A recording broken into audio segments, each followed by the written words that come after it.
Warahmatullahi wabarakatuh. Mahasiswa kelas manajemen investasi dan portofolio, kita kembali lagi belajar mata kuliah MIP ya, disingkatnya MIP. Setelah saudara melewati ujian tengah semester yang nilainya sudah saya input di sistem. Pertemuan 9, yang pertemuan 8 yaitu UTS, pertemuan 9 kali ini kita akan membahas mengenai model-model keseimbangan. Ya. Jadi model-model keseimbangan ini ada dua ya, yaitu capital asset pricing model dan arbitrage pricing theory. Tapi yang akan dibahas secara detail adalah model yang ini, yang capital asset pricing model. Kenapa begitu? Karena banyak sekali praktisi dan akademisi yang menggunakan model ini ya dibandingkan dengan model APT. Meskipun banyak kelemahannya dan juga banyak juga jurnal ya yang membandingkan antara model CAPM dengan APT ini, beberapa di antaranya mengatakan lebih baik CAPM. Lalu beberapa lagi di antaranya mengatakan lebih baik APT. Dan begitu seterusnya ya. Jadi sebetulnya ini masih menjadi perdebatan. Tapi tugas kita adalah mempelajari dua model ini ya. Tapi nanti yang akan secara detail dibahas adalah yang CAPM. Nah, saran saya untuk saudara yang anak-anak di zaman digital ini ya, jadi saudara manfaatkan segala media yang ada, media digital untuk hal-hal yang bermanfaat ya. Salah satunya misalkan saudara cari praktisnya mengenai capital asset pricing model. Bisa di YouTube, bisa di Google dan atau yang lain-lainnya ya, media lainnya. Karena saya sendiri pun saya lakukan hal-hal seperti itu selain membaca buku teks ya atau juga jurnal. Kemudian juga saya coba cari informasi atau pengetahuan lain yang bersumber dari media-media yang saat ini banyak digunakan oleh banyak orang gitu ya. Misalkan YouTube gitu, itu semuanya ada banget di situ. Manfaatkan gitu ya, salah satu metode pembelajaran kita kan self-directed learning. Jadi saudara mencari informasi sendiri. Apalagi kita mau transisi kurikulum nih menjadi kampus merdeka gitu ya. Saudara tidak menutup kemungkinan untuk belajar di lintas fakultas. Misalkan orang-orang manajemen belajar portofolio ini misalkan ya ditunjang dengan pengetahuan tentang teori-teori terkait atau teori-teori lainnya yang ada di misalkan fakultas TI misalkan berdasarkan sistem informasi. Nah, itu keren banget ya. Jadi saudara jangan hanya terbatas membaca atau mempelajari materi-materi yang saya berikan ini gitu ya. Boleh saudara searching-searching ya atau cari informasi lain ya. Bagaimana praktisnya sebetulnya si CAPM ini. Baik saudara, referensi yang digunakan seperti biasa kita menggunakan yang Tanda Lilin dan Jogianto ya, dan jurnal-jurnal juga saya jadikan referensi ya untuk memberikan materi kepada saudara terkait dengan CAPM dan APT.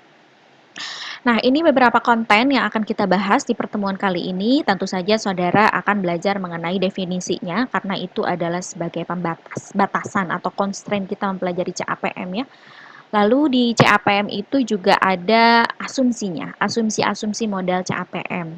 Lalu ada yang disebut sebagai equilibrium pasar modal, itu jadi titik keseimbangan pasar modal. Kemudian ini juga berkaitan dengan portofolio pasar. Nah, keywordnya sebetulnya di CAPM itu ada dua ya, yang ini yaitu terkait dengan CML dan SML. Kita pakai pointer dulu ya. Oke, nah ini sebetulnya poin pentingnya yaitu CML dan SML. Nah, garis pasar modal itu akan kita pelajari yaitu capital market line, itu bagian dari CAPM. Lalu yang kedua yaitu SML atau security market line. Jadi dia disebut sebagai garis pasar sekuritas. Clue-nya saya kasih clue ya saudara bahwa si garis pasar modal ini akan berkaitan dengan portofolio. Kalau garis pasar sekuritas atau SML ini akan berkaitan dengan saham individu. Intinya CAPM, kemudian nanti pengujian CAPM, kemudian ada satu lagi model keseimbangan yang disebut sebagai arbitrage pricing theory. Intinya ini membahas mengenai hubungan antara return dan risiko. Membahas mengenai return, membahas mengenai risiko, dan membahas hubungan di antara keduanya. Karena seperti yang pernah saya bilang bahwa kita belajar manajemen investasi dan portofolio ini tidak akan lari-lari jauh dari return dan risiko serta hubungan di antara keduanya. Jadi si CAPM ini adalah merupakan salah satu model juga yang mempelajari hubungan antara return dan risiko. Baik itu return dan risiko saham individu maupun return dan risiko portofolio. Seperti itu ya. Well, next, ini kita akan masuk ke definisi dari capital asset pricing model ya. Jadi di sini dikatakan bahwa CAPM itu menggambarkan hubungan antara tingkat return harapan dari suatu aset berisiko. Aset berisiko teh apa gitu ya? Aset berisiko itu adalah saham salah satunya. Jadi dia menggambarkan hubungan antara tingkat return harapan dari suatu aset berisiko gitu ya. Berarti RI atau return gitu ya. Dengan risiko dari aset tersebut berarti dengan risiko. Menggambarkan hubungan antara return dan risiko, tapi keywordnya adalah pada kondisi pasar yang seimbang. Kemarin juga sama, model indeks tunggal itu mempelajari return dan risiko, tapi bukan pada kondisi pasar yang seimbang. Kemudian kemarin kita juga sudah belajar Markowitz ya, itu mempelajari return dan risiko juga, tapi bukan pada kondisi pasar yang seimbang. CAPM kata kuncinya adalah di kondisi pasar yang seimbang, seperti itu. Nah, kemudian kita untuk dapat mengestimasi return suatu sekuritas dengan baik, maka salah satu model yang dapat digunakannya itu adalah CAPM. Jadi CAPM ini juga berperan dalam mengestimasi atau model yang berperan atau yang dapat kita gunakan sebagai dasar untuk mengestimasi return, ya, memperkirakan return suatu investasi. Nah, CAPM itu dasarnya dibangunnya dari portofolio Markowitz. Nanti kita akan lihat deh, apa sih sebetulnya hubungannya ya si Markowitz dengan si CAPM ini. Nanti kita akan lihatnya di dalam sebuah gambar nanti ya. Nah, kemudian berdasarkan teori portofolio Markowitz, ingat-ingat ya, si Bapak Markowitz mencetuskan bahwa portofolio yang efisien itu adalah portofolio yang berada di sepanjang kurva efisien frontier, yang kurvanya di bold waktu itu kita pernah belajar ya di sebelum UTS ya. Jadi CAPM itu dia berdasarkan pada portofolio yang efisien adalah portofolio yang berada di sepanjang kurva efisien frontier. Nanti portofolio yang ada di CAPM ini kata kuncinya adalah portofolio pasar. Kalau yang kemarin kita pelajari adalah portofolio saham. Ya, kalau sekarang adalah portofolio pasar, dikaitkan dengan pasar. Namanya juga pada kondisi pasar yang seimbang. Nah, hal ini terkait dengan pasar, kondisi pasar yang seimbang, ya. Jadi kita lihat lagi. Di sini seperti halnya teori keuangan lainnya, ada juga asumsi di model CAPM ini, ya. Model asumsi-asumsi ini menjadi constraint, ya, atau batasan-batasan yang menjadi langkahnya si CAPM ini gitu. Jadi ada asumsi-asumsi yang membatasi. Nah, asumsi digunakan untuk menyederhanakan persoalan-persoalan yang sesungguhnya terjadi di dunia nyata. Tapi asumsi ini juga bisa menjadi beberapa kelemahan ya dari si CAPM ini. Nah, apa sebetulnya asumsi-asumsi si model CAPM? Nah, ini sebetulnya detail sekali ada di dalam buku, lalu kemudian ada dalam jurnal. Atau kalau saudara mau, saudara boleh pelajari ya beberapa informasi lain secara praktis yang ada di media digital seperti YouTube dan lainnya. Ya, karena saya juga lakukan hal yang itu. Lalu ini saudara, investor akan mendiversifikasikan portofolionya dan memilih portofolio yang optimal sesuai dengan garis portofolio efisien. Jadi CAPM ini menggunakan dasarnya adalah portofolio Markowitz sehingga asumsinya adalah bahwa investor itu akan memilih portofolio yang efisien yang ada di garis portofolio efisiennya Markowitz. Asumsinya seperti itu. Lalu semua investor dianggap memiliki distribusi probabilitas tingkat return masa depan yang identik ya untuk si CAPM. Lalu diasumsikan juga semua investor memiliki periode waktu yang sama ya. Sedangkan dalam dunia nyata ini sebetulnya menjadi kelemahan ya, ya yang ini ya, asumsi yang ini. Lalu semua investor dapat meminjam atau meminjamkan uang pada tingkat return yang bebas risiko. Bu, tingkat return yang bebas risiko teh apa? RF atau risk free. Nanti saudara cari deh apa kaitannya RF atau risk free dengan sertifikat Bank Indonesia. Nah, PR tuh. Kemudian ada asumsi lagi, tidak ada biaya transaksi, tidak ada pajak pendapatan, tidak ada inflasi. Nah, ini yang menjadi salah satu kelemahan yang utama nih dari si model CAPM. Tanpa mempertimbangkan ini, padahal dalam dunia nyata ini kita banget pasti ya ada seperti ini gitu ya, biaya-biaya transaksi seperti ini. Ini yang menjadi kelemahan ya. Nanti akan ada sebetulnya yang mengakomodir atau mengatasi kelemahan-kelemahan ini. Nah, kemudian di sini terdapat banyak sekali investor sehingga tidak ada investor tunggal yang dapat mempengaruhi harga sekuritas. Jelas ya di pasar modal itu ada banyak sekali investor. Jadi asumsinya adalah semua investor itu adalah price taker gitu. Nah, satu lagi adalah pasar dalam keadaan yang seimbang atau pada titik equilibrium. Itu adalah asumsi-asumsi yang mendasari model capital asset pricing model ya, begitu. Next. Nah, lalu equilibrium pasar modal itu terkait dengan apa? Apa sih sebetulnya hal pentingnya di dalam equilibrium pasar modal? Nah, begini. Di sini yang pertama, dia kalau pada kondisi pasar yang seimbang, investor-investor ini akan memilih portofolio pasar. Ya, ingat ya, keywordnya di CAPM ini adalah portofolio pasar. Nah, jadi portofolio pasar itu adalah portofolio yang berisi semua aktiva yang ada di pasar, ya, di pasar pada titik pasar yang seimbang. Lalu portofolio pasar ini ada di mana? Portofolio pasar ini merupakan portofolio aktiva berisiko yang optimal. Berarti kan saham salah satunya, ya, yang berada di efisien frontier menurut si Markowitz. Kita lihat. Nah, seperti ini. Pada kondisi pasar yang seimbang, semua investor akan memilih portofolio pasar. Pada kondisi CAPM, bahwa semua investor akan memilih portofolio pasar, yaitu portofolio optimal yang berada di sepanjang kurva efisien frontier. Mana Bu kurva efisien frontier teh? Yang ini nih sebetulnya kurva efisien frontiernya. Jadi kemarin kalau kita pelajari sebelum UTS itu portofolio-portofolio efisien itu yang akan berada di dalam kurva ini ya sebetulnya. Kalau ini RF, mohon maaf, ini RF atau risk free. Ya, ini RF, tingkat aktiva bebas risiko di sini ya. Lalu di sini itu adalah efisien frontier atau garis pasar efisien ya. Jadi asumsinya adalah jika investor itu berada jika pasar itu berada pada kondisi pasar yang seimbang, asumsinya adalah semua investor akan memilih portofolio-portofolio yang ada pada titik-titik ini. Ini namanya portofolio pasar ya. Nah, ini titik M ini sebetulnya adalah portofolio pasar ya. Oke.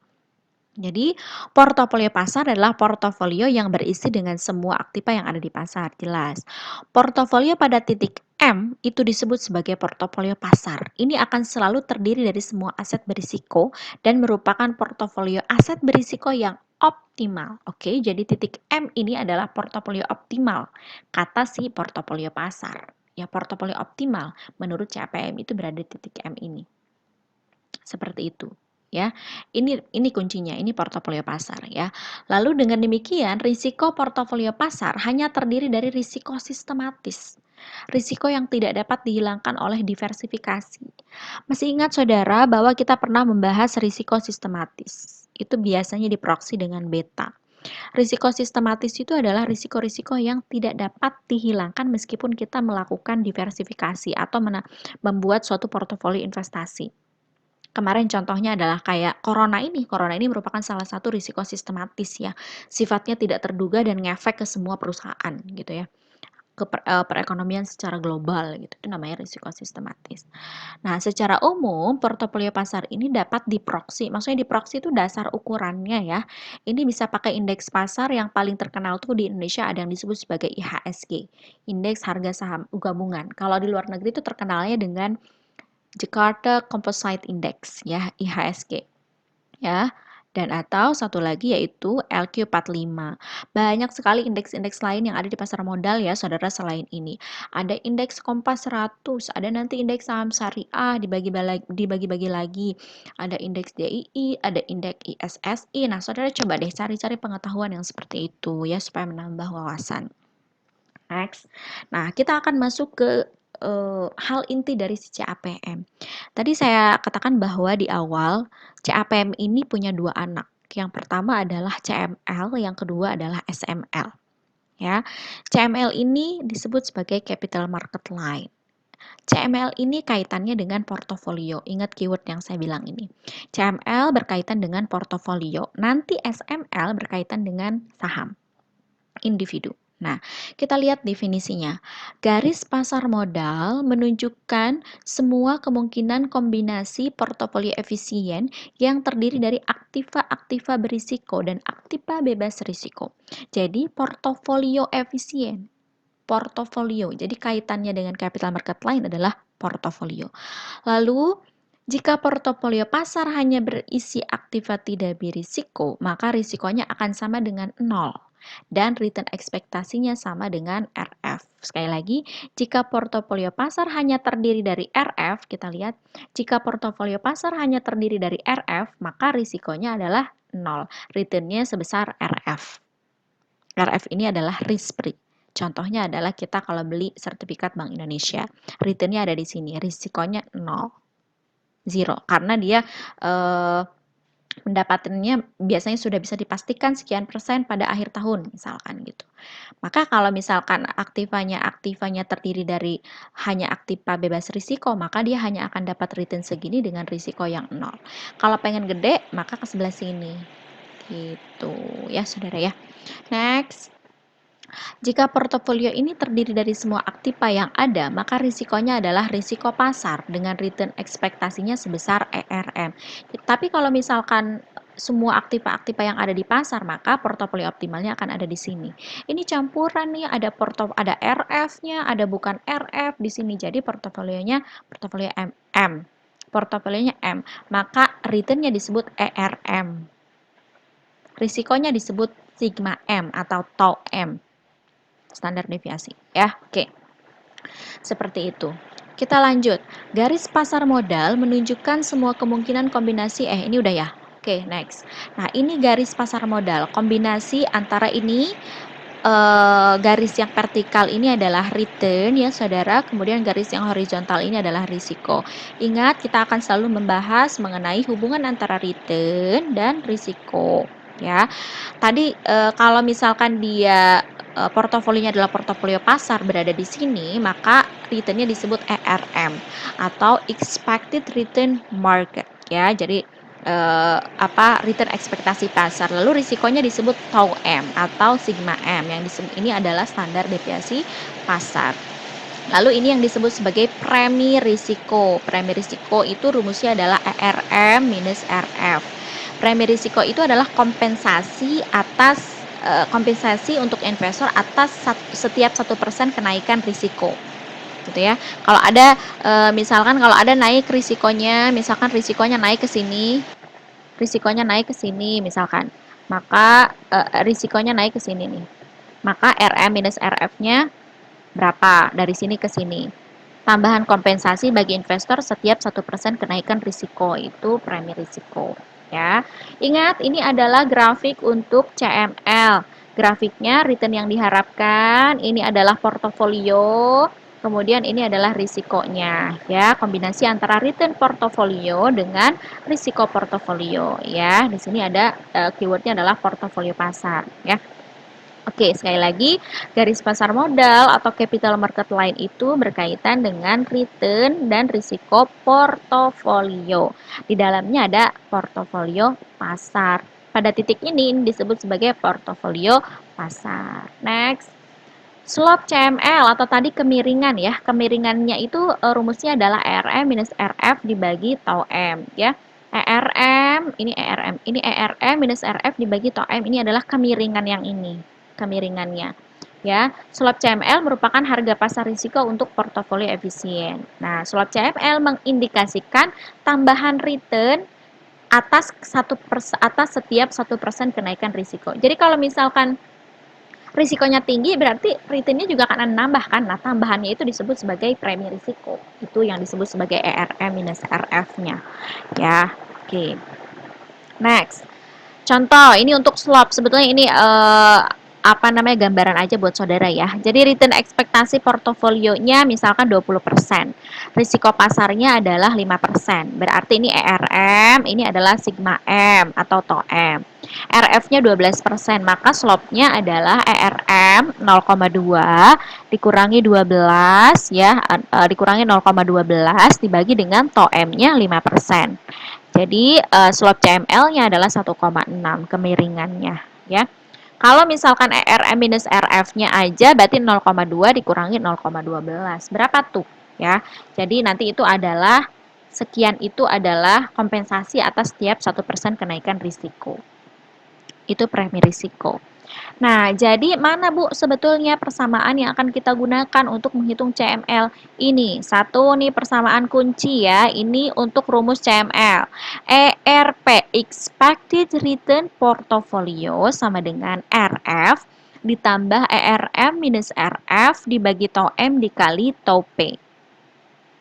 ERP itu apa, Bu? Tingkat return yang diharapkan untuk suatu portofolio yang efisien pada CML. Lalu RF adalah risk free. ERM adalah return portofolio pasar. Tau M adalah risiko portofolio pasar. Tau P adalah deviasi standar atau risiko portofolio efisien yang ditentukan, tapi bukan portofolio pasar, ya. Yang berada di titik-titik yang di sepanjang kurva efisien frontier. Seperti itu. Ini rumus besarnya ya. Sebetulnya kalau ingin memahami teori ya, saudara harus lihat praktis dulu sih sebetulnya. Pahami ya mekanisme di pasar modal ya. Jadi seperti itu. Nah, ini kita akan masuk nanti kalau saudara masuk ke hitungan, saya harap saudara bisa lebih paham nanti. Next. Ini hal yang perlu diperhatikan dalam capital market line. Yang pertama, garis pasar modal hanya terdiri dari portofolio efisien yang berisi aktiva bebas risiko, kemudian portofolio pasar M atau portofolio kombinasi dari keduanya. Bisa portofolio yang terdiri dari aktiva bebas risiko dan aktiva berisiko atau aktiva bebas risiko aja atau aktiva berisiko aja gitu ya. Dan ada titik seimbangnya yaitu portofolio pasar. Karena asumsi equilibrium pasar, maka CML harus mempunyai slope positif, meningkat. Atau dengan kata lain, ERM minus RF-nya harus positif. Nih, asumsinya ini, ERM minus RF-nya harus positif. Jadi, ERM-nya harus lebih besar daripada RF. Gitu. Ya. Ini matematik banget, saudara ya. Nah, ini adalah CML. Satu lagi, anaknya CAPM itu adalah SML. Nah, si SML itu disebut sebagai garis pasar sekuritas. Kalau tadi CML itu CML Capital Market Line itu garis pasar modal itu adalah berkaitan dengan portofolio. Kalau yang ini garis pasar sekuritas berkaitan dengan saham. Garis pasar sekuritas. Ini adalah garis hubungan antara tingkat return dan risiko sistematis, tapi pada suatu aset individu. Gitu ya. Garis pasar sekuritas itu sama sih sebetulnya menghubungkan antara return dan risiko, tapi risikonya risiko sistematis. Kalau yang CML menggambarkan hubungan antara return dan risikonya standar deviasi. Kalau yang ini risikonya risiko sistematis, yaitu beta. Kalau yang tadi risiko tidak sistematis, digambarkan atau disimbolkan dengan standar deviasi. Kalau yang CML. Kalau yang SML, risikonya risiko sistematis digambarkan dengan beta pada suatu sekuritas, bukan pada portofolio. Itu SML. Ya. SML dapat digunakan untuk menilai keuntungan suatu aset individual. Lihat keywordnya ya. Kalau aset berarti sekuritas individu pada kondisi pasar yang seimbang. Pada kondisi pasar yang seimbang. Ini kata kuncinya. Sedangkan CML dapat dipakai untuk menilai tingkat return harapan dari suatu portofolio pada suatu tingkat risiko tertentu. Jadi bedanya itu ya. Kalau SML dia pada sekuritas individual pada kondisi pasar yang seimbang. Kalau CML hubungan return dan risiko pada portofolio pada kondisi pasar yang seimbang. Gitu. Jadi dua-duanya sama-sama menggambarkan return dan risiko pada kondisi pasar yang seimbang. Tapi kalau CML, return dan risikonya tidak sistematis digambarkan dengan standar deviasi, tapi kalau SML digambarkan dengan beta risikonya. Maka formula yang kedua yang harus saudara catat di CAPM yaitu ini, rumus SML. Ini rumus SML. ERI sama dengan RF ditambah beta dikali ERM minus RF. Betanya ini saudara, bagaimana kalau misalkan di soal tidak diketahui beta? Maka saudara boleh deh cari beta dengan menggunakan rumus ini. Beta I sama dengan tau IM. Tau IM ini kata lain dari kovarian I ke M. Ingat, kovarian itu adalah pergerakan dua buah variabel secara bersama-sama. Dua buah variabel antara apa dengan apa, Bu? Yang kovarian IM ini dua buah variabel antara I, itu sekuritas individunya atau sahamnya, M dengan pasar. Kalau kemarin kan kita di sebelum UTS kovarian AB. Kalau ini adalah kovarian AM. Kalau yang kemarin adalah kovarian saham A dengan saham B. Kalau yang ini adalah kovarian saham A dengan M. M-nya itu adalah pasar. Lalu dibaginya apa? Tau kuadrat M. Tau kuadrat M ini adalah varian pasar. ya, standar deviasi kuadrat dari pasar. Maka rumus betanya seperti ini. Ada cara lain nggak Bu untuk menghitung beta? Ada banget. Jadi nanti praktisnya pada saat saudara skripsi mencari beta itu diperoleh dengan cara meregresikan ERI dengan ERM minus RF. Regresi pakai SPSS atau pakai EFUSE antara ERI dengan ERM minus RF keluarlah beta. Gitu. Ya. Next, kalau yang tadi adalah grafiknya CML, nah ini grafiknya SML. Sama sih, vertikalnya itu return harapan, horizontalnya itu adalah risiko. Vertikalnya return harapan, horizontalnya adalah risiko. Hanya yang ini horizontalnya ini disebut sebagai beta. Bu, KRF ini bisa diganti nggak dengan RF aja boleh deh. KM ini bisa diganti nggak dengan ERM boleh. Ya, expected return pasar. Ya, kalau yang tadi ini ERM kan sama, tapi ininya tau M. Kalau CML, kalau ini jadi beta M. Beta M atau beta pasar itu akan selalu sama dengan 1. Ingat ini ya. Lalu kalau yang sebelah sini itu aset yang risikonya lebih kecil daripada pasar. Ini adalah aset-aset yang risikonya lebih kecil daripada pasar. Sebelah sini adalah aset-aset yang risikonya lebih besar daripada pasar. Gitu ya. Ini adalah grafik untuk SML. Nanti kita akan pelajari nih bagaimana cara menghitung ini. Gitu. Next. Nah, kita nanti kalau di SML itu akan mencari return sekuritas yang disyaratkan. Return sekuritas yang disyaratkan teh adalah return expected return sekuritas menurut model yang disyaratkan oleh model SML atau model CAPM-nya SML gitu ya. Model SML-nya CAPM gitu. Nah, berdasarkan hubungan tingkat return dengan beta, maka komponen penyusun required rate of return terdiri dari tingkat return bebas risiko dan premi risiko sama. ERM minus RF. Ini rumusnya sama dengan yang tadi ya. Ini sebetulnya ERI. Boleh saudara ganti KI ini dengan ERI, ERI yang ini kan. Sama rumusnya dengan ini, ERI. Hanya diulangi saja di sini. RF ditambah beta I dikali RM minus RF. Sama ya, ini adalah untuk menghitung return yang disyaratkan oleh model SML. Ini saya lewat ya, karena kita akan langsung masuk ke hitungan. Nah, ini saudara, ini di SML itu kita akan bisa menentukan mana-mana saja sekuritas yang under value atau mana-mana saja yang sekuritas over value. Yang under value itu yang menguntungkan loh saudara. Jangan kaget sama under dan overnya. Jadi yang under value itu menguntungkan, yang over value justru malah merugikan, gitu ya. Nah, ini adalah grafik SML ya. Ketika dihitung, saudara, return suatu sekuritas itu return pasarnya adalah di sini. Suatu sekuritas itu titiknya. Kombinasi ini returnnya, ini risikonya, ini pasarnya. Gitu ya. Pasarnya tuh di sini. Portofolio yang saya punya, return saham yang saya punya ternyata A aksennya ada di sini. Ada di atas, di sini. Ini ERA aksen, berarti ini adalah sekuritas yang berada di atas garis SML. Ini ERA aksen, maka ini dia yang disebut sebagai sekuritas yang under value. Maka inilah yang dipilih sebagai investasi saham kita. Tapi kalau sekuritas yang berada di bawah garis SML, maka ini disebut sebagai sekuritas yang over value. Ya, maka ini tidak kita pilih. Gitu. Ya.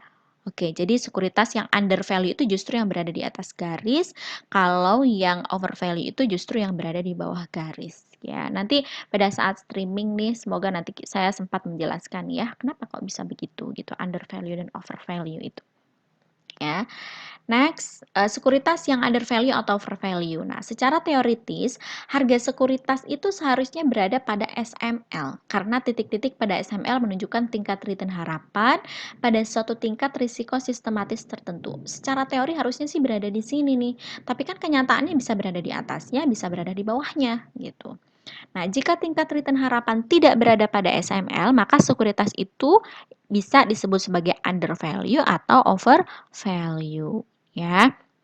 Itu nanti kita akan bagaimana kita lihat nanti dalam perhitungannya. Risiko dan return berhubungan positif, artinya semakin besar risiko, maka semakin besar pula return. Ini hal penting yang perlu kita pahami dan sangat ingat-ingat di CAPM ya, bahwa high risk high return ya, hubungannya positif. Ukuran risiko sekuritas yang relevan adalah ukuran kontribusi risiko sekuritas terhadap risiko portofolio, begitu. Nah, lalu kalau dalam dunia nyata, Bu, pengujian real CAPM itu seperti apa? Nah, ini pengujian CAPM, saudara nanti dapat menggunakan rumus yang ini. Jika CAPM valid, maka nilai A1 akan mendekati nilai rata-rata return bebas risiko selama periode pengujian, dan A2 akan mendekati rata-rata premi risiko selama periode tersebut. Nah, ini nanti kalau saudara mau tertarik nih ngambil skripsi CAPM gitu ya, babelit dengan rumus mangga ya. Nah, kalau misalkan beta tadi saya katakan untuk menghitung beta kan tadi rumusnya kovarian IM dibagi tau kuadrat M.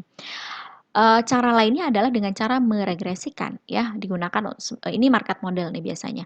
Jadi nanti meregresikan antara beta, antara RM dengan RI nanti akan muncul beta. Yang ini konstanta dan ini residual error. Gitu ya. Nah, ini estimasi beta market model bisa diestimasi dengan meregres return sekuritas yang akan dinilai dengan return indeks pasar. Return sekuritas RI dengan return pasar diregres nanti muncul keluar beta gitu ya. Nah, ini kalau misalkan estimasi beta juga dapat dilakukan dengan menggunakan persamaan ini yang tadi saya bilang. Ini persamaan penting loh untuk menghitung beta. Nanti akan ada di soal ini beta ini bagaimana cara menghitungnya, yaitu tau IM atau kovarian IM dibagi tau kuadrat M ya. Next, kita akan langsung masuk ke contoh soal ya. Di video ini saya hanya akan menjelaskan sampai CAPM ya saudara ya. Saya hanya akan menjelaskan sampai CAPM, nanti untuk APT-nya kita streaming. Di pertemuan ke-10 saat kita tanya jawab tentang soal-soal dari CAPM. Dan setelah itu switch minggu depannya materi yang lain. Nah, ini bisa kita lihat, ini adalah soal-soal. Ini soal yang nomor 1, kita lihat. Kalau keywordnya ada pada suatu portofolio, maka udah jelas dia CML atau Capital Market Line. Beberapa portofolio, maka itu adalah keyword dari CML, soal CML. Maka saudara jangan bingung, yang mana nih, ini CML atau SML gitu ya. Nah, ini pada suatu portofolio diketahui bahwa return dari aktiva bebas risikonya 9%. Berarti ini adalah RF atau risk free. Return yang diharapkan dari portofolio pasar. Return yang diharapkan dari portofolio pasar.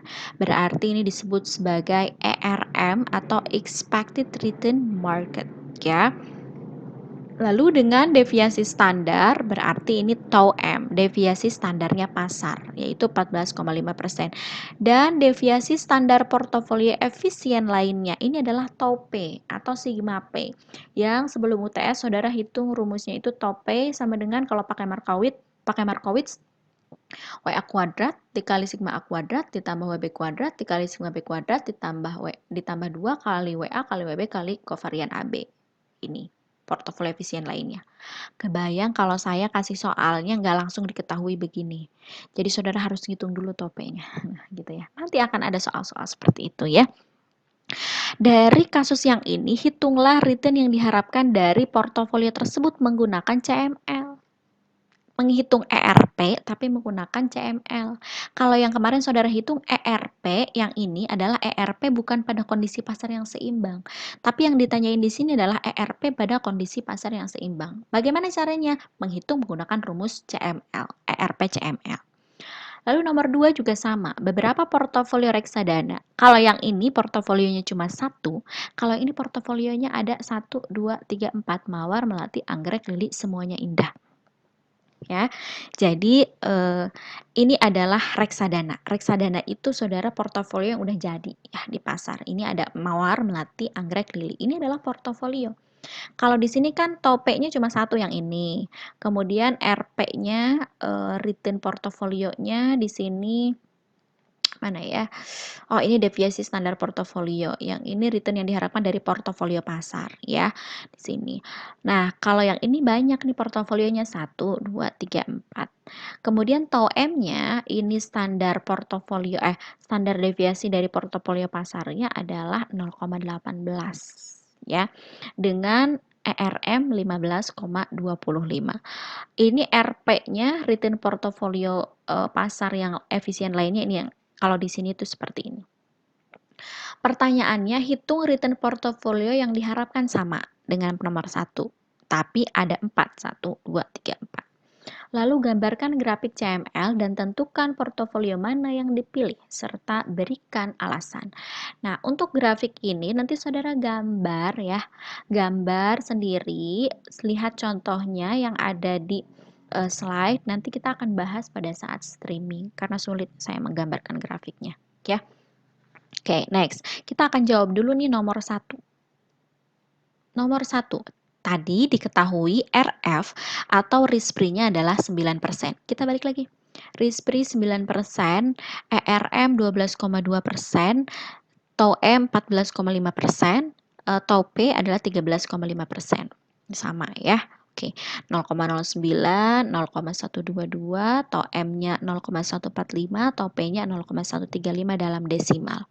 Pertanyaannya adalah hitunglah tingkat return portofolio yang diharapkan dalam kondisi pasar yang seimbang. Berarti pakai rumus CML. Rumus CML yang ini, yang tadi yang di slide saya jelaskan. Maka saudara tinggal masukkan angka-angka ini atau komponen-komponen ini ke dalam rumus. Hasilnya adalah 11,979, 11,98% jika dibulatkan. Mangga dicek ya, apakah betul hitungan saya ini? Karena kadang saya suka pura-pura salah ya. Kalau nggak ada yang protes, misalkan ini salah, berarti saudara nggak ngitung. Nah, gitu ya. Gampang banget. Ini berarti return harapan portofolio pada kondisi pasar yang seimbang menggunakan rumus CML. Oke, next. Lalu tadi yang nomor 2 ya, yang nomor 2 tadi portofolionya nggak cuma satu, tapi ada mawar, melati, anggrek, lili, semuanya indah ya. Diketahui TOP atau standar deviasi portofolionya adalah ini.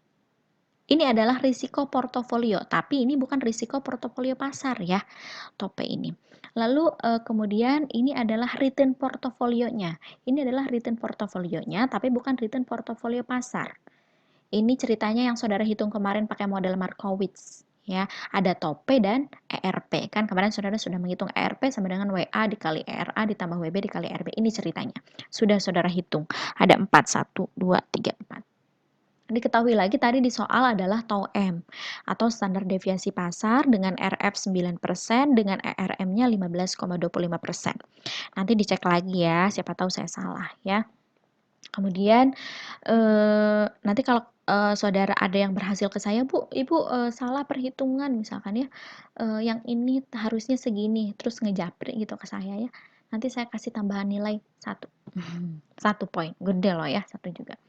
Lalu langkah pertama yang harus saudara lakukan tadi sesuai dengan pertanyaannya adalah menghitung ERP. Expected Return Portfolio menggunakan rumus CML. Jadi saudara hitung ERP-nya satu persatu dengan menggunakan rumus yang mana? Yang ini. Tapi dihitungnya sebanyak 4 kali karena portofolionya ada 4. 1, 2, 3, 4. Hitung. Nah, lalu katanya tentukan, harusnya saudara buat grafik, tapi nanti grafiknya kita bahas sama-sama ya. Nanti grafiknya saya fotokan, saya ini, tapi saudara coba dulu. Nanti kita samain jawabannya. Nah, tapi tadi di soal ada pertanyaan, gambarkan grafik. Saudara kan udah jawab yang ini, return portofolio yang diharapkan. Maka selanjutnya gambarkan grafik, ini kita skip dulu. Cara lainnya adalah kita bisa menggunakan penentuan portofolio mana yang dipilih dengan menggunakan excess return. Ya. Bandingkan antara RP ini dengan ERP. Sekali lagi bandingkan antara RP dengan ERP. Kalau misalkan si RP ini adalah return portofolio kita, ini adalah ERP return portofolio pasar, karena dihitung menggunakan CML. CML itu pada kondisi pasar yang seimbang. Ini punyanya kita, ini punyanya pasar. Ceritanya begitu. Punyanya kita returnnya 15,3, punyanya pasar 16,99. Berarti return portofolio kita itu lebih rendah daripada pasar. Ya, kalau lebih rendah daripada pasar return kita, maka disebut over value. Excess return-nya negatif I access return ini teh apa, Bu? Ini 15,3 dikurangi 0,1699. Hasilnya minus, maka over value. Dan begitu seterusnya untuk melati, untuk anggrek, dan lili. Ini ternyata dari keempat portofolio ini over, ini under, ini over, ini under. Ini kalau tidak pakai grafik.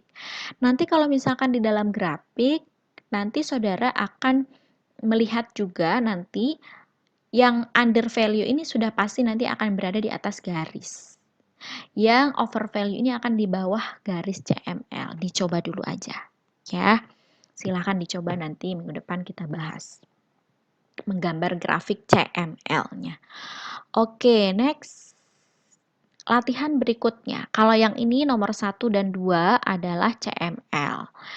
Yang nomor 3 itu adalah SML. Nomor 3 adalah SML.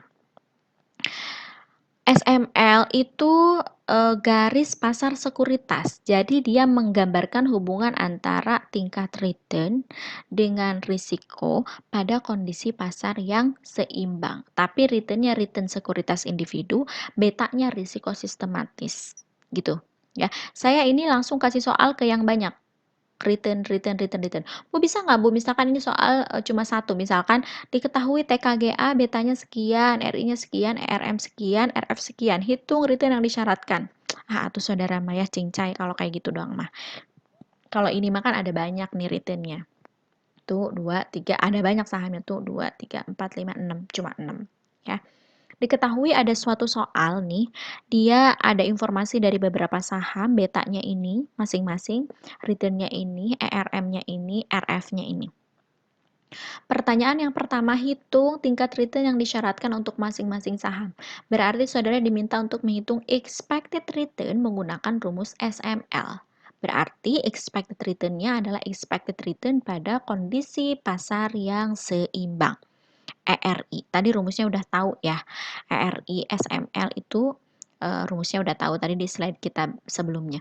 Gambarkan garis pasar surat berharga. Nah, ini saudara diminta menggambar lagi nih grafik SML. Contohnya ada di slide kita yang tadi saya jelaskan. Silahkan nanti saudara gambar. Lalu, tentukan saham mana yang harus dipilih dan berikan alasannya. Sebetulnya saudara tidak akan bisa menjawab yang poin C ini sebelum saudara menggambar. Tapi saya kasih cara lain untuk supaya saudara bisa menentukan saham mana yang dipilih tanpa menggambar. Tapi gambar ini nanti pada saat streaming harus saudara tetap kerjakan ya. Nah, ini kita pakai cara lain dulu untuk memudahkan penjelasan.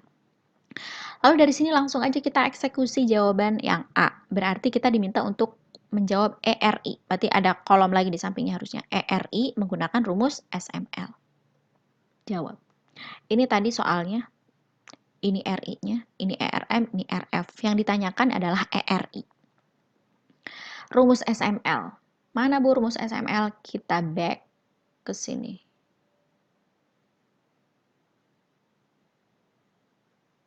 Mana? Tunggu ya. Ini. Bisa ini ya. Yang ini aja deh. Nah, yang ini. Ini rumus SML. Coba saudara screenshot, terus saudara kerjakan, masukin ke sini. Masukkan ke mana yang tadi? Tunggu ya. Nah, nih. Bener nggak hitungan saya? 0,1404. Rumusnya tadi RF ditambah ERM minus RF dikali beta. Kalau nggak salah ya gitu ya, nanti cek lagi. Ini rumus SML. Lalu saudara hitung satu persatu, BBRI, INDF, TKIM, TLKM, sampai TMAS. Hitung ERI-nya menggunakan rumus SML. Lalu, harusnya setelah ini saudara membuat gambar. Nanti di gambar ini mana saja saham-saham ini yang ada berada di atas garis, mana saja yang berada di bawah garis. Ya, mana saja yang berada di atas garis, mana saja yang berada di bawah garis. Kayaknya nanti pas streaming saya pengen pas nyoret-nyoret kertas. Jadi saudara nanti pada saat streaming nanti saya akan coba ngasih tahu bagaimana cara membuat gambarnya, tapi saudara coba dulu ya. Nah, lalu pertanyaan yang C tadi adalah saham-saham mana saja dari yang ini itu yang harusnya dipilih. Ingat kata saya, ada over value, ada under value. Yang sebaiknya dipilih adalah saham-saham yang under value. Under value itu ternilai murah. Under value itu pasarnya ternilai murah dibandingkan dengan punya kita. Jadi ini yang dipilih, punya kita yang lebih mahal. Yang lebih mahal. Kalau over value, pasarnya ini pasar nih, karena ini dihitung menggunakan SML, over value itu pasarnya ternilai lebih. Over value, oh iya, pasarnya ternilai lebih ya. Ini punya kita ya. Maka kalau pasar ternilai lebih, maka kita akan pilih yang kita. Maka ini tidak dipilih, pasar yang ternilai lebih. Ya, jadi lebih gede pasarnya nih daripada yang punya kita, maka dia over value, maka tidak dipilih. Caranya tadi bagaimana access return untuk melihat over value dan under value itu dengan cara access return. Access return itu menyelisihkan RI dengan ERI. RI min ER, hasilnya negatif maka over value. RI min ER hasilnya positif maka under value. Atau saudara lihat yang dipilih adalah yang RI yang ininya lebih besar daripada ERI SML. Gitu. Ini sebetulnya RI ini ERI loh. Expected return sekuritas, tapi yang dihitungnya bukan pakai SML. Kan kemarin kita sudah belajar menghitung expected return dengan cara menggunakan probabilitas, dengan cara menggunakan arithmetic mean dan geometric mean. Ini sebetulnya expected return ya. Seperti itu saudara untuk CML dan SML ya, itu soal sederhana. Lalu ada lagi bentuk-bentuk pengembangan soalnya. Saya akan perlihatkan kepada saudara. Di sini saya coba akan menjelaskan dengan cepat ya, supaya saudara ada effort nih untuk belajar sendiri di rumah ya, mengidentifikasi dari mana jawaban-jawabannya. Karena saya udah sertakan latihan dan jawabannya di sini. Jadi ini ada suatu pengembangan soal, ini SML ya. Kenapa begitu? Kalau saudara bisa lihat dari soal, di sini ada RU. RU itu berarti return saham U, RA return saham A. Berarti ini kan return sekuritas ya, bukan portofolio. Berarti ini udah jelas nih SML. Ada dua saham, saudara. Ada saham U dan saham A. Intinya, dari pertanyaan yang ini, pilih yang mana gitu, saham U atau saham A. Pakai SML. Nah, caranya. Caranya gini, ketahui dulu ini RF. RF ini kata lain dari aktiva bebas risiko atau RBR. Return aktiva bebas risiko. Diketahui RF-nya 8,5%, ERM-nya sekian. RU, return saham A 16,5. RA, return saham A, ini RU return saham U 16,5%, RA return saham A 8,5%. Kovarian RU dengan RM. U dengan M, kemudian RA dengan M. Ingat, kovarian adalah pergerakan dua buah variabel secara bersama-sama. Kalau kemarin kita pelajarinya kovarian AB, kalau sekarang kovarian A ke M, gitu, atau B ke M, atau U ke M, atau A ke M. Kovarian RU RM 14,5%. 14,5%. Bu, kan biasanya kovarian itu negatif ya. Kok ini kovarian positif? Kalau kovarian antara saham U dengan pasar, maka dia harus positif. Kalau kovarian antara U dengan A, maka dia harus negatif. Supaya bisa mendapatkan manfaat diversifikasi atau pengurangan risiko. Nah, ini pemahaman tingkat tinggi nih, saudara. Kalau dipikir-pikir pasti paham deh, ya. Kalau ini kovarian A ke M, saham A ke M 15,25 dengan standar deviasi pasarnya, varian pasarnya 11,80. Berdasarkan informasi soal ini, saudara diminta untuk menghitung beta dulu. Karena beta ini bisa hal atau komponen yang dibutuhkan untuk menghitung ER atau expected return. Ya, jadi saudara harus menghitung beta. Mana betanya? Nggak ada kan? Maka rumus beta yang tadi saya katakan. Rumus beta adalah kovarian I ke M, atau kalau ini sahamnya U berarti U ke M, dan A ke M dibagi to kuadrat M. Maka nanti saudara harus mencari beta. Beta saham U dengan beta saham A. Beta saham U dengan beta saham A. Baru saudara bisa menghitung ERI-nya untuk U dan ERI-nya untuk A pada kondisi pasar yang seimbang. Dengan kata lain, saudara hitung SML. Check it out. Nah, diketahui tadi RF-nya ini, ERM-nya ini, to M kuadratnya ini, RU, return saham U, RA, return saham A, kovarian U ke M, dan kovarian A ke M. Ya, seperti ini. 0,1525. Nah, beta U. 1,229. Dari manakah ini? Rumusnya adalah kovarian IM dibagi tau kuadrat M. Maka kalau untuk U berarti kovariannya saham U dengan M. Mana kovarian U ke M? Berarti 0,145 dibagi dengan tau M kuadrat. 0,118. Jawabannya 1,229. Begitu juga untuk yang beta A. Maka A adalah ini dibagi dengan ini. Silahkan dicek. Ya, kalau saya salah, saya kasih tambah nilai 1. Next, kita setelah punya data beta, maka kita bisa menghitung ERI SML kan? Ya kan? Nah, untuk menghitung ERI SML, kan ini yang ditanyakannya adalah pilih mana, U atau A. Kan gitu, Cina. Ya, kata soal. Nah, maka hitung saudara ERI SML atau ERU untuk saham U, maka jawabannya segini. Pakai rumus yang mana? Pakai rumus yang SML. Semua komponennya udah diketahui betanya. Berarti kalau ERU betanya pakai yang U. Gitu ya. Kemudian kalau yang A, betanya pakai yang A yang ini. Dapatlah segini saya nih hasil saya kalkulasi menghitung SML untuk saham U dan saham A. Ya, silakan nanti saudara coba ya, pakai rumus SML. Benarkah jawaban saya ini? 15,87 untuk U dan 16,25 untuk A. Saham yang kita punya RU-nya adalah 16,5. Mana? Diketahui yang RU-nya kita 16,5 kan? Kemudian RA-nya 8,5. Pasarnya untuk U 15,87. Pasarnya untuk A 16,25. Berarti yang saham U ini pasarnya lebih rendah daripada yang kita punya, maka dipilih. Excess return-nya positif, maka dia under value. Ya, pasarnya ternilai apa ini?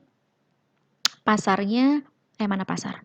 Oh, ini pasar. Ini pasar itu kan ERI SML ya, 15,87. Pasarnya ternilai murah atau ternilai rendah, maka under value. Maka ini yang dipilih. Maka pilih saham. Kalau ini pasarnya ternilai lebih atau over value, maka ini tidak dipilih. Begitu saudara cara menghitungnya. Ini satu lagi apa namanya? Ada soal yang nomor 2 ini, saya minta saudara untuk kerjakan dulu. Untuk soal yang ini, nanti kita akan bahas minggu depan di pertemuan 10 jawabannya. Ya, ini sebetulnya sudah saya sertakan sih cara-caranya di sini. Tapi tidak akan saya jelaskan dulu, saudara cobain kerjakan dulu sesuai dengan langkah-langkah yang ada di sini. Ya, jadi nanti mungkin saya akan buat video lanjutan khusus untuk membahas yang soal nomor 2 ini ya, tapi saudara kerjakan dulu. Nanti akan saya satukan dengan penjelasan mengenai APT. Nah, ini latihan-latihan yang harus saudara kerjakan juga ya pada saat jam perkuliahan berlangsung. Oke, saudara semuanya. Ini untuk APT juga nanti akan saya jelaskan pada saat streaming di pertemuan 10 ya. Oke, terima kasih saudara. Itu saja penjelasan untuk hari ini terkait dengan model CAPM. Ingat, saya review ulang ya. Tadi di sini saya menjelaskan beberapa poin penting bahwa CAPM itu anaknya ada 2, yaitu CML dan SML. Kemudian di sini ada latihan-latihan soal untuk menghitung CML dan SML. Yang nomor 1 dan 2 ini adalah latihan untuk CML, lalu kemudian yang nomor 3 dan 4 ini adalah latihan untuk SML. Lalu yang ini adalah pengembangan untuk SML, yang ini juga ini jawaban untuk yang tadi. Yang ini juga masih untuk pengembangan SML. Saudara pelajari dan coba deh kerjakan soal latihan yang saya berikan ini. 1, 2, 1, 2, ada 4. Ada 5 soal. Sampai sini saudara kerjakan. Meskipun ini belum saya jelaskan ya. Ya, baik, terima kasih saudara semuanya atas perhatiannya, semoga bisa bermanfaat. Sekali lagi, saudara belajarnya effort-nya harus lebih besar ya, karena kita, online seperti ini mungkin ada beberapa hal yang tidak maksimal, tapi saudara bisa memanfaatkan media digital yang lainnya ya. Terima kasih, assalamualaikum warahmatullahi wabarakatuh.